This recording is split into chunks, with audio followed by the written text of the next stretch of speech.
იესო ქრისტეს სუპერვარსკვლავი ენდრიუ ლოიდ ვებერის საყოველთაოდ ცნობილ მიუზიკლს, რომელიც მსოფლიოს უდიდეს სცენებზეა ნათამაშები, ხვალ ბათუმის ხელოვნების ცენტრში ახალგაზრდა მუსიკოსები შეასრულებენ.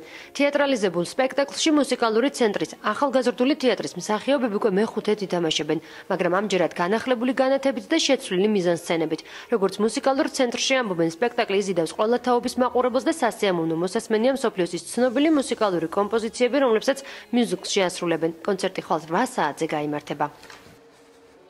სირთულეს რაც შეეხება ეს სპექტაკლი ცოტა ისაა, რომ განათება ახალი სისტემაა თეატრში დამონტაჟებული და ცოტა მოგვიწია ძალიან ფორს-მაჟორულ სიტუაციაში რეპეტიციები. თითქმის ყველა სცენა თავიდან განათდა, დაემატა რაღაც მიზანსცენები სპექტაკლში, არის ვიზუალურად უფრო განსხვავებული, უფრო ლამაზი.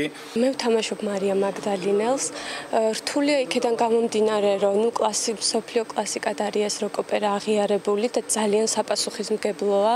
იმდენად სერიოზული ნაწარმოებია, რომ ამის შესრულებას და ხელის მოკიდებას ამ სპექტაკლზე ძალიან ბევრი ერიდება. ჩვენ გავრისკეთ, რომ ჩვენ სოლისტებს საკმაოდ კარგად გამოვზდით ეს საშუალო ასაკის ხალხს, თინეიჯერებს, ყველას მოწონს ერთნაირად და ყველა სიამოვნებით მოდის ამ სპექტაკლის სანახავად.